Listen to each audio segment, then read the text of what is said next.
Sambeli. Merci Seigneur, nous te disons merci. Topombolio Nzambe. Oh Nzambe, Yozali Lola. Ozali Mokili. Oza Mokili ya seka. Mokili ya damu oye tonda ki masumu. E komi cimetière. Yamana yo Nzambo yoko bimisa bato. Baza na kati ya cimetière wana. Ba oyo ba benga maki. Ba misusu pe ba ponami. Me bazoko nozonga na cimetière. Pour mokili les trouble, mokili les a la connaissance et les sous-pendaté.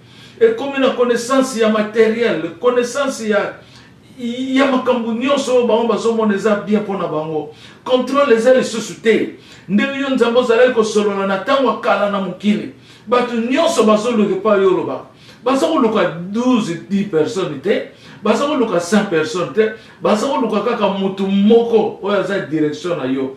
Pe salama kinengwana na tango kala. Yamona lelo nzambo zongeli biso na règne wana. Ozongeli biso na liloba wana mutako kunda liloba na yazate. Tupamolo nzambe osalisa bana Congo.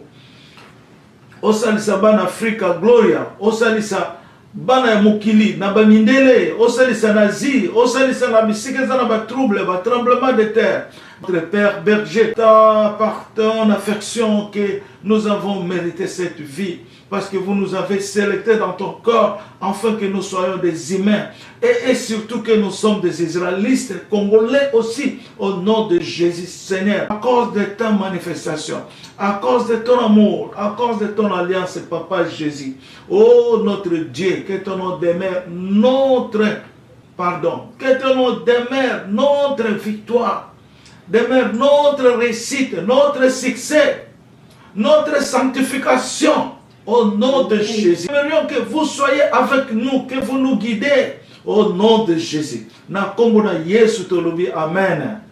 Amen. Amen. Bon, toquez directement dans la révélation. Wana eza le commandement de Dieu sur la terre. Bon, une heure de temps. Alors, si vous jeudi le 25 janvier, vers 5h15, il y a Tongo du matin. Ngai moko ngana banaki conversation et puis nzambe pa bandoloba. Ngai linzeza na lobi. Nazali épée ya nzambe. Nzambe akobanda ko frapper bato à travers ngai. Na lobi lisusu. Nazali justice ya nzambe. Donc nzambe akosa la justice na ye na mukilo à travers elinzeza. Elinzeza za mutu, mais za mutu penate. Na lobi nazali justice ya nzambe. Donc nzambe ako appliquer justice na ye na mukilo à travers nzoto oyo ye apone otozo benga Emmanuel, Dieu parmi nous. Au nom de Jésus, au nom de Jésus. Nzambe akozala plus violent azoloba nanga isuna ye akobanda komona likambu nyonso oyo ezoleka na les quatre coins du monde. Nzambe akozala plus violent. Nzambe atingai eli na mokili po bato nyonso balanda commandement ya Nzambe. Bato balanda ordre ya Nzambe. Et puis ce qui total bien bato bazalo kola bana mike. Batu, makanisi ya batu, eza toujours na désordre. Makanisi ya batu mususu eza bien, batu mususu bazo sala na Saint-Esprit. Narobaki nzambe atingai na mokili po bato nyonso balanda commandement ya nzambe. Donc faut bato ba suivre ordre ya nzambe parce que nzambe aye trop violent. Na continuer. Nzambe atingai awa pona abanda koloba na mokili mobimba. Donc eza likambo ya commandement pena koloba. Donc kolobe komi bato babana kotuna ka conseil. Bato babana kotuna ka conseil bakoye pa ina biso ale nzamba bandi koloba à travers monoko na ye ya zolobela. Amen. Amen. Ko alobi akobanda koloba po nzambe akobanda koloba na mokili mobimba. Donc akobanda pe ko conseiller. Akobanda pe ko pesa ndenge likambo ekokozala. Mais na commandement ekozala soki alobi likambo il faut tout ça en ordre. Donc à ce ça, il faut tout dans très bien. Nzambe a changer makambo en un clin d'œil. Makambo en un clin d'œil. En un clin d'œil ngoloba mbala moko. Ndenge nzamba lobaki likambo yo tozelaka. Mutu moko te ayebi tango ekokokisama. Oyo biso nyonso tozozela. Nzambe ye moko ayebi. Awa lobi lisusu Nzambe changer makambo en un clin d'œil. Donc mutu akanisaki te, mutu ayebaki te. Donc eza lokola tango Noé akotaki na masuwa. Ba se positionner na masuwa. Mais tango Nzambe abimisi mai na mbula, batu bayebaki te. Kaka na même jour wana mbula bado noka ya kosakana te. Omoni na lelo biso tozoyeba ke mbula soko moni ngai moko ler nazoya awa nazokatsa ngabi oh. Mais fona yebisaka bato tango yo mona mbula ezobeta yeba ke Nzambe wana mutaza wana. Mbula ezali présence ya Nzambe. Ezali teke po yo sambo sambela mbula, mais kaka o remercier Nzambe, o pambola Nzambe. Ozomona, mais mbula ezali présence divine ya Nzambe. Ozomona, siko na kena nani soki na lobi, siko na Nzamba zoloba, soki na lobi arraché au quoi arraché. Donc soka lobi nanga arraché, ngai fona arraché. Ozomona, ngai Nzambe na sali biloko nyonso na mokili. Nzamba so lakisa biso ke eloko nyonso eza na mokili Nzambe mutasali yango. Ata tozomona bato batongi, bato basali ba invention, mais ezali Nzambe mutu asali yango. Amen. Soki Nzamba pesi yo makasi te, yo kokosala eloko te. Soki Nzamba pesi yo makolo kotambola te, okokolongwa na chambre na yo te pokenda te na chambre mosusu. Soki Nzambe apesi yo maloba te, yo koki koloba na bato te po bato bayoka yo. Lelo za na bato mosusu baza na bopito, baza na bandako balobaka te. Baza na bopito balobaka te. Faut ba meme na toilette, mais abotama ndenge wana. Ba mosusu ekoteli bango na mokolo wana. Ezu bango tolobi kaka bandoki po ekenda kaka bandoki. Alobi ngai Nzambe nasali biloko nyonso na mokili. Na continue soki na lobi sala likambo yo ngai nalingi tango yo okoloba ekokokisama.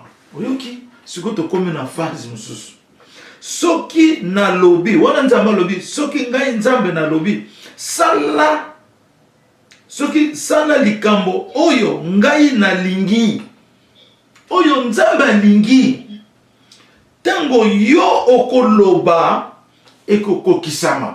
Donc likambo Nzambe alingi ngai nakende kotambola te ke oyo nakende boye boye, nakoloba kaka na monoko likambo wana ekokisami. Soki Nzambe alingi amona na mokili na ye place boye ezalaki na désordre, ke Nzambe alobi nanga eli longola désordre wana, nakoloba kaka na monoko. Po naza commandant ya likolo na mabele. Nzambe azali hors création. Pourtant sous don nazor banaza commandant likolo na mabele. Ah, ezala commandant don leki Nzambe te. Nzambe azali hors création. Nzambe afanda na likolo po alingaka Yesu alingi pe biso. Mais Nzambe azana ndako te. Nzambe akofanda na ndako te, afanda na ndako po na biso. Potala likolo tango natalaka ndenge Nzambe akaboli bamai bamabele, Nzambe asimbaki yango ndenge nini. Nana est-ce que ezalaki mituka? Est-ce que ezalaki bagen bavieux ezozwa baesanse ya kotiaka mpo bato basala? Non, ezalaki maboko ya Nzambe.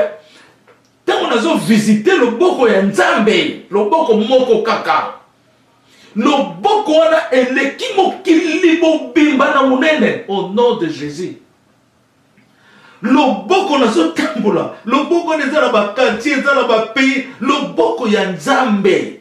Donc loboko moko kaka soka sali boye, asa bongisi na ye. Tellement Nzambe aza monene ya kosakana te. Oyebi tango Nzambe azokolisa Satan na kati ya mulangi. Satan zalaki tala monena scorpion do nazo monena forme ya scorpion. Mais nzamba réduire le scorpion ye muke. Donc alongoli ki vanité na ye, orgueil na ye. A yesi ye muke, a kotise pe na mulangi ya muke. Batu ba visitaka ye kuna. Along asilisi orgueil na ye. A kotisi ye na mulangi ya muke.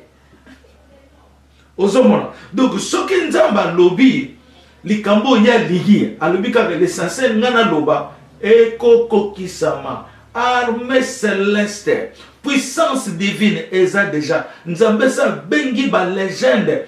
Oyo azo benga bango ba héros, oyo bazo utana likolo, loin ya musika totana ngo déjà na ba verset na Bible.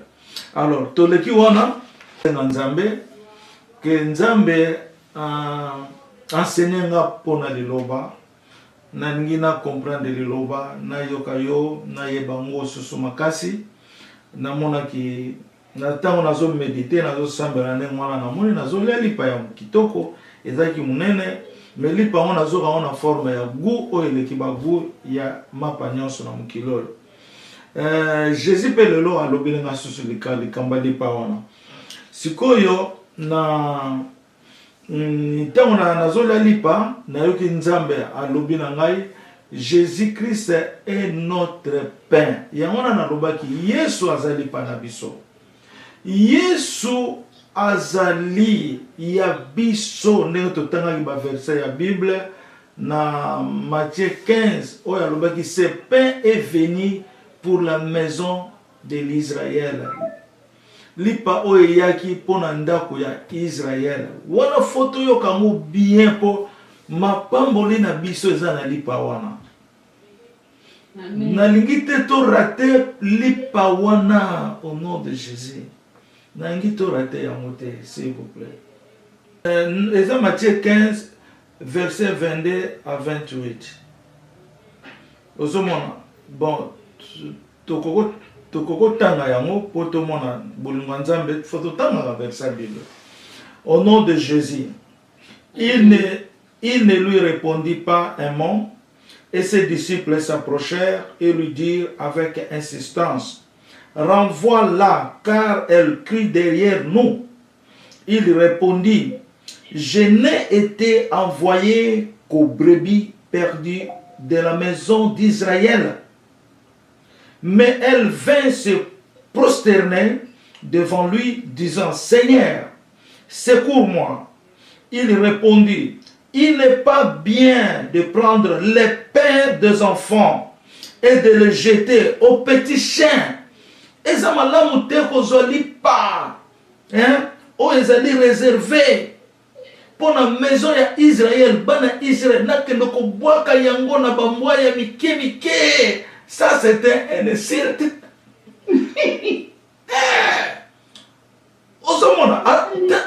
Et puis tala ba disciple tango bazoloba Seigneur azo ganga liboso na sima na biso. Donc kolela ya mwana wana seke na ba démon et c'est ezalaki dérangement. Et puis soki o étudier phrase wana na révélation okomona ke bazalaki na rival makasi na l'air wana. Soko tali même ndenge femme samaritaine alobaki na Yesu ngai na pesa bino Israélite na pesa yo mai po ba Israélite ba ngaki barasi mususu te bazalaki un peuple exceptionnel, je vous dis la vérité. Ba yebaki ke biso toza nzambe likambo na lobango te tika nzambe lokola zo lobango ba yebaki ke peuple ya nzambe eza ye wana. Alors mokili nyonso ezalaki wana basaki na jalousie na bango. Yango na femme samaritaine so ngana pesa yo mai bino ba Israélite ngana pesa mai donc ba yebaki bango. Amen. Ba yebaki bango au nom de Jésus. Yango no moni nzambe zoloba na mwasi wana ke ngai lipa oyo alobi ce pain est venu pour la maison de l'Israël, pas pour les petits chiens. Mwasi wana accueilli mais elle vint se prosterner devant lui, disant, Seigneur, secours-moi. Il répondit, Jésus a répondu, il n'est pas bien de prendre les pains des enfants et de les jeter aux petits chiens. Eza malamu te kozwa lipa ya bana kopesa yango na bambwa mike mike. Eza bien te. Siko tozokende na lipa wana boyoka nzamba ndenge alobi lelo.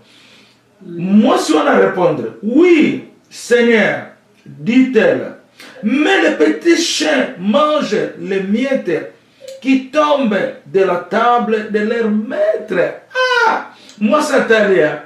Ce qui n'a bondeli te nazana choité. Donc et comme kanaba niveau mususu, otali nzoto na yo, otali orgueil na yo, otali mbongo na yo, otali kitoko na yo, ezana stina lisusu te. Po oya sala mukili azali wana. Oko kende ko bonde la ye kaka ya mwana nzambe ngala kisabiso mikolo yo. Ya mwana lobi soki nga na lobi. Yo lobi. Ba respecter ba commandement na ngai. Na kozala trop violent. Ngai na kobanda ko solo na mukili à travers yo. Nzambe sa asal aloba na nga lisusu na ko yo exceptionnel ndenge na tchaki Moïse. To continuer. Moi je vais attendre yo koloba. Seigneur, dit-elle, mais le petit chien mange le miette qui tombe de la table de leur maître. Jésus a yokaki mawa amoni ke amikitisi.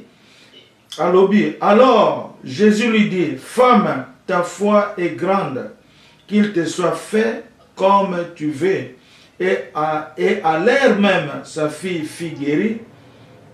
Yangwana, wana frère zonezo laksabiso, que humiliation, kozala na humilité, ezali malamu mingi na mukiloyo. Yesu alobaki pona ozo a première place, il faut obanda na dernière place. Oya suka, po yemoko nzambe atombola yo. Mwasi wana amikitisaki. Na ebisabino lelo. Cette femme a été bénie, ya libela, na vie na ye. Pourquoi? Aponami même na likolo, pona humiliation. Omoni kondima na ye ndimaki Yesu. Yesu asambelela ki mwana wana te, ndenge zala kaka fo basambelela yo.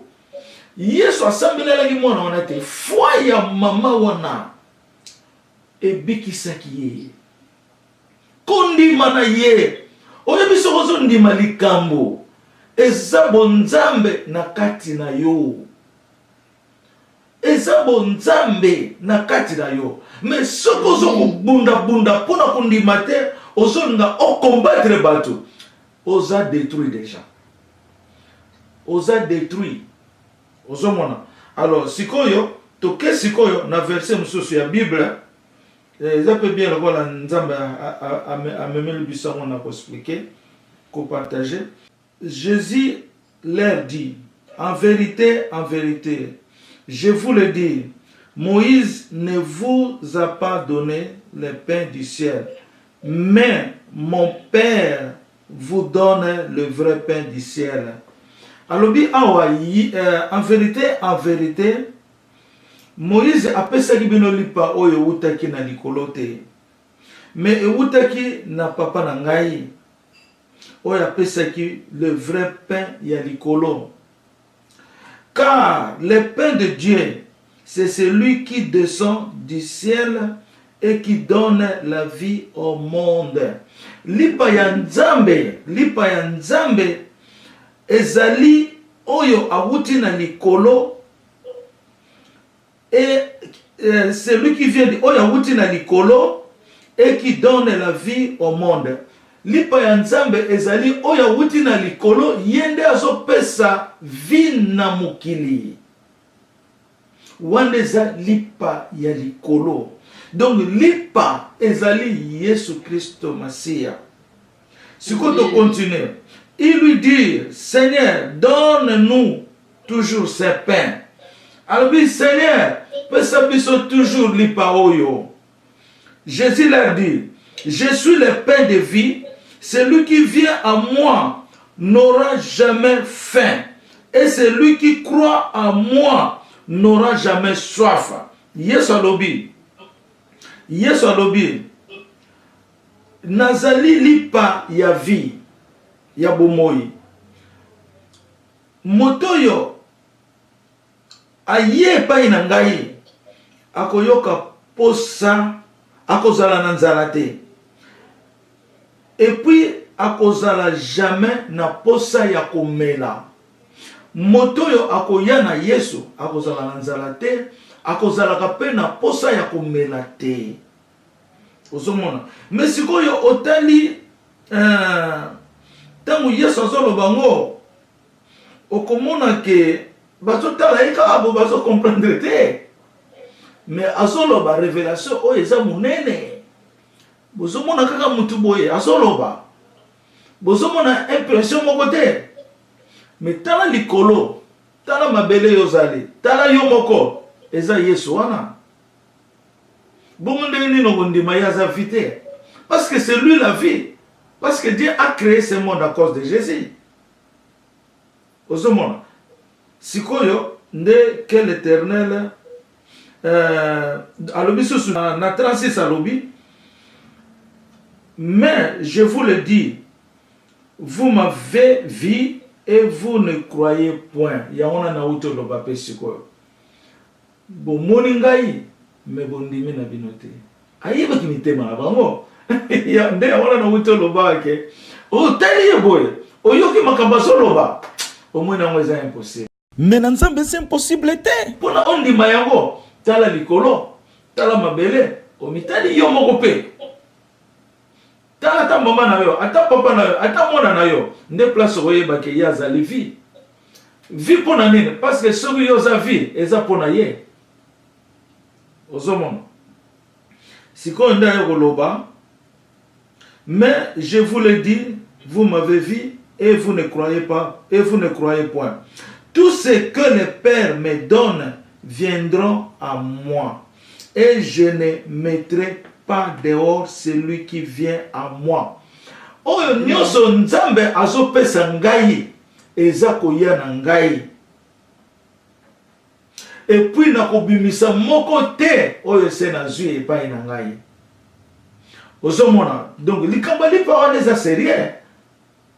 Soki bato baningi bazoma pamboli fo ba eba Yesu aza pena. Ozomona. Alors sikoyo tokei na révélation ndenge to continuer. Na soki likamba lipa lelo na Seigneur alobaki, le Seigneur est notre pain. Ozomona. Nde tutangi ba verset ya Bible wana. Bon, sikoyo tokei na page elandi. Nalobaki likambo ya indépendance nazo yemba nzembo oyo ba musicien kala ba yembaka pona indépendance Congo tout bakidi eza nzembo ba congolais presque mingi ba do ba yebi yango. En vérité biso to mona ke tozo ke indépendance mais tozo ki na indépendance te. Ezala ka ko pakola biso mafuta ya ba bébé poto za ba bébé na bango. Mais tozo ki indépendance te. Neb c'est une solo siko nde tozo indépendance. Amen. Pour Jésus asa indépendance, asa libérateur. Ozomona, amen. Siko nde tozo indépendance. Tozo indépendance. Ndenge to tanga makambo ndenge nzamba koloba. Ndenge nzamba ako changer mokili en un clin d'œil. Mbala moko batu basutuki. Ndenge batu basutuka ki na Noé.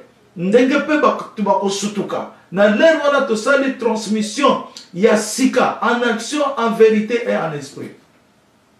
Ozomona. Alors, nde yangono monike nzamba pesi biso indépendance. Na indépendance wana tokozwa yango pe ofele boyete. Mais eza gratuit pour na biso. Toko bunda yangono moni nzamba pesi ba commandement wana. Que soki ngana lobi arraché. Et puis nzamba lobi na ye violent, plus violent. Na je suis venu plus violent. Donc nzamba kozala plus violent qu'avant. Donc oyo nyonso tozo kene na troisième guerre mondiale. Troisième guerre mondiale ekokokisama pe ndenge nzamba lobaki Congo akozwa troisième guerre mondiale tina suka akozwa monopole bakobengaka yango vrai Israël au nom de Jésus. Awa nzambe alobi na ngai, je te vois à toute ta personnalité, à toutes tes qualités, à toute ta performance sur cette terre. Nul ne peut être debout comme toi. Wana nzamba lobi. Na leki wana, awa nzamba lobi, na yoki kaka alobi nanga 8 ans. Na komi 8 ans, na médité pe na nute po ezaki na batonga lelo. Ozomona alobi nanga 8 ans. Bon, awa alobi nanga mokolo okozonga na mabele porte eza na simate. Bon, alobi ndenge wana bon. Awa nzamba zoloba nanga zoloba ngona ngai te sikoyo. Eza biloko fallait pas na loba parce que c'est ça linga sinala eza ngai te. Peut-être azoloba na mutu moko, azoloba na mutu oyo nzamba zoloba neti mokolo kozonga na mabele porte eza na simate. Donc okozonga lisusu na mokili te. Mokolo kozonga na mabele okozonga lisusu na mokili te. Donc porte ekozala na sima na yote. Donc awa nzambe azopesa conseil mais na yebite suka zoloba ngona nani. Na zoloba ngona ngai te. Ozomona. Tiko awa lobi tango nasengaki nzambe. Tango nasengaki nzambe enseigne ngai. Nzambe alobi yo ozali bénédiction ya pain. Oyoki siko ndenge nzambe azoloba na ngai. Donc tango nasengaki nzambe enseigne nga par la parole. Donc nzambe ayoko loba na nga, Jésus est notre pain. Et puis alobi yo eli nzeza ozali bénédiction ya pain. Yango na kanseki na komaki yango te mais na komaki yango. Nzambe alobi yo ozali bénédiction ya lipa. Donc Jésus aza na ngai, aza pain, ngai pe nazomona na pain lokola ye aza na ngai. Donc naza mapamboli ya lipa. Donc soki moto alingi pain, aya epai direction ya Yesu ezali. C'est clair. Awa sikoyo nzamba ayo koloba. Le Congo est la terre sainte. Alobi lisusu, le Congo est l'Afrique. Donc ayeko déterminer ya koloba ke Congo ezali terre sainte. Ayeko loba lisusu Congo soto zoloba Congo ezali nde Afrique. Yango na siko na comprendre ta nzamba lobaki na ndote pa ya mama Esther, mama Magi. Yesu alobi na yeke ngai na pesa mwana wana kombo ya Gloria. Nga nazo yelela na Congo na kombo ya Gloria.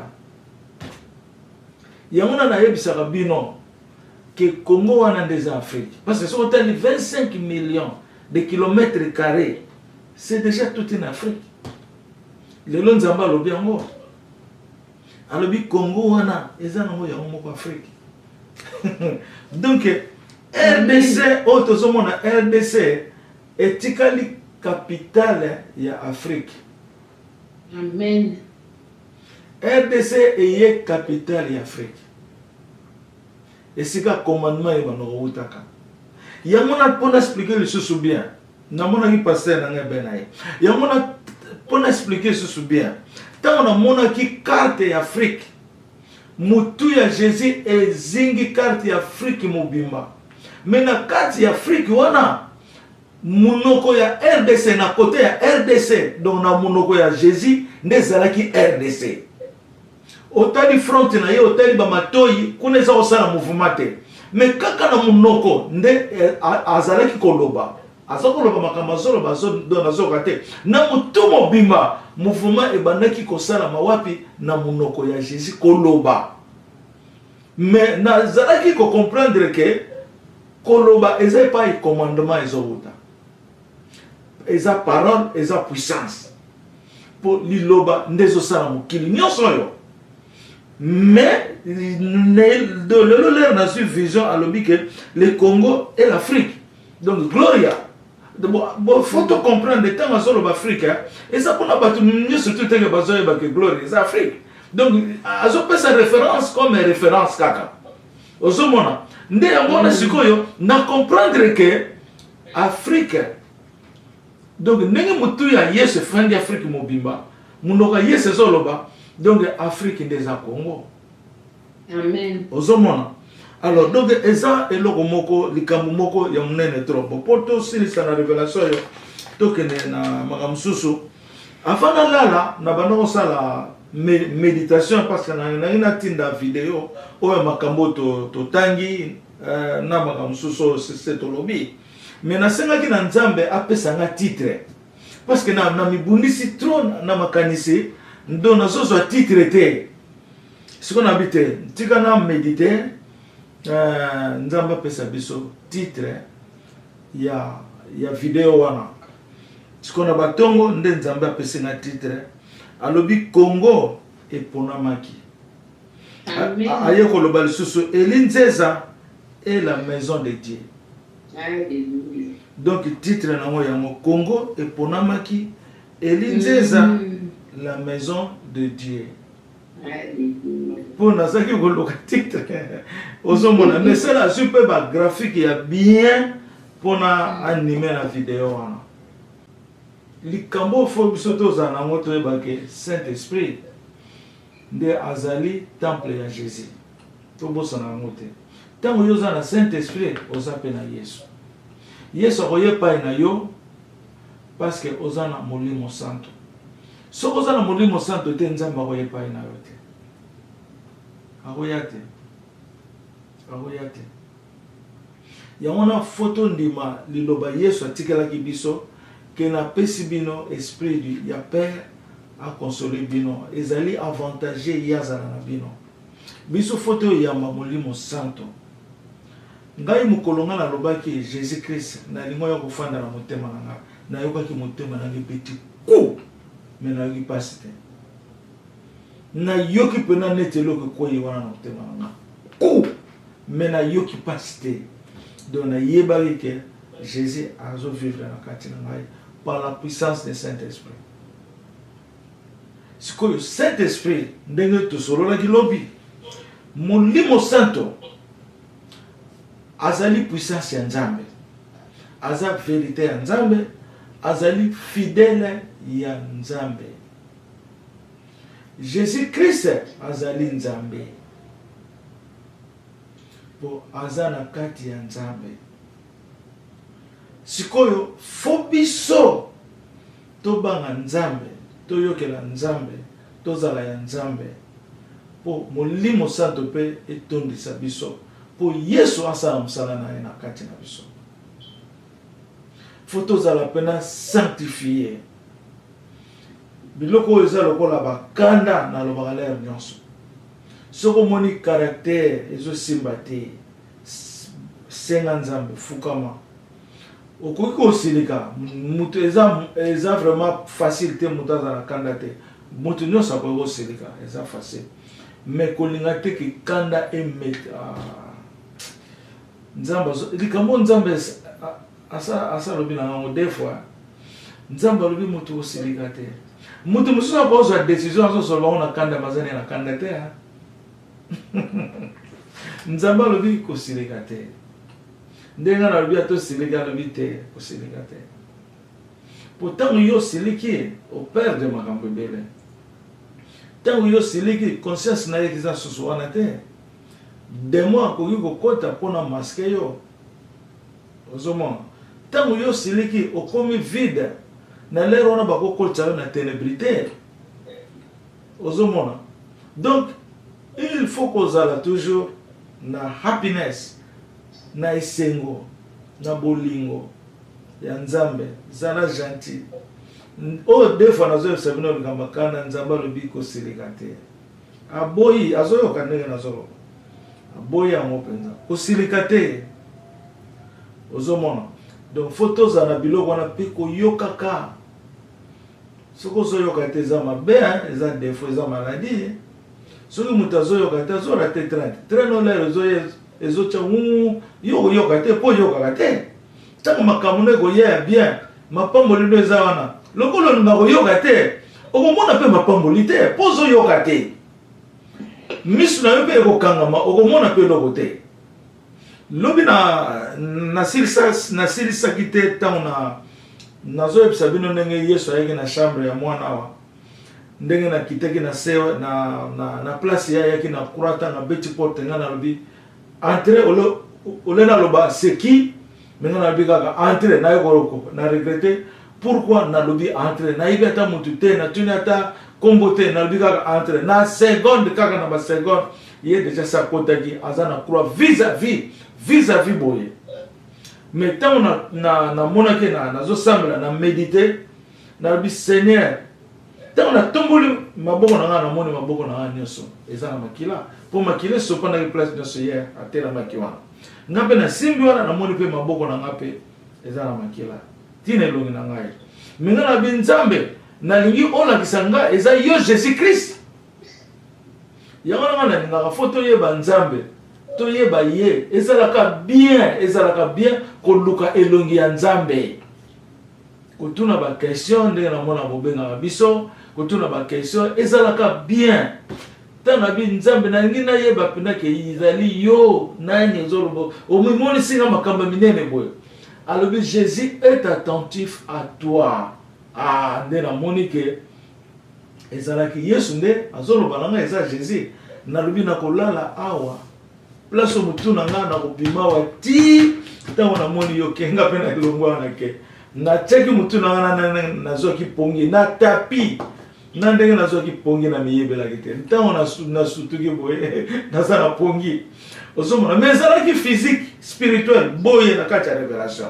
ozomona donc nde yango wana ozomona ke yango na nzambe azoloba na nga nayebi qualité na yo nayebi performance na yo yango na mutu moko ta kotelama na yo donc il faut okozala na performance ya mawa ntango natalaka tv ata mama lelo nazenga baimage namona lobi na tv na sepeli yango te tout ça ozomona ntango namo tv ere moko image wana baloyelelanga ekombosala nga pasi nzambe alingi tozala ndenge wana likambo oyo ozomona ke eza nango ntina te ozolekisa yango eza préjudice na yo eza jugement na yo et puis elo mosusu ndenge naloba ndenge nzambe oyo kotangela biso bacommandement ndenge akosala ndenge soki nalobi arraché david azalaki ndenge wana soki nzambe alobi boma bato nyonso akoboma bato nyonso nzambe azwaka bato lokola matiti na bato bayebi ye te nzambe azobona bango kaka matiti ezotambola soki nalobi arraché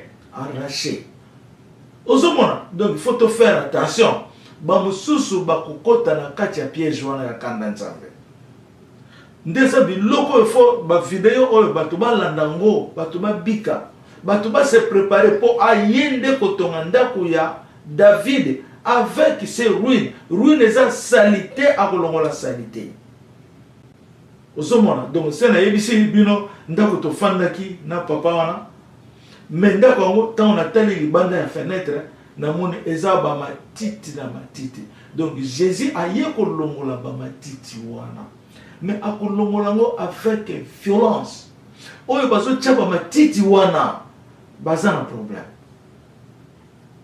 alingi sainteté na ye ndenge alobi na biso le Congo est la terre sainte et puis ayo koloba lisusu le Congo est l'Afrique sikoyo nakomaki Afrique te ntango nazwi biki na bando koma nakomi le Congo est la terre sainte le Congo est la le Congo eza nini nazwi ngabi seigneur ekimi ninga boye ndenge nini nakomi kanga ndenge nakomelaki ntango nazolamuka seigneur abena nalobaki na Congo eza Afrique po neti satanique esprit moko yaki po neti nakoma te ke Congo eza Afrique mais nzambe arepere nga yango areserva makambo mingi ya kitoko oyo falakisa yango avant la fin des temps po abenga bana nzambe po makila na ye esopanaki pamba te makila na ye eza valeur makila na eza bonzambe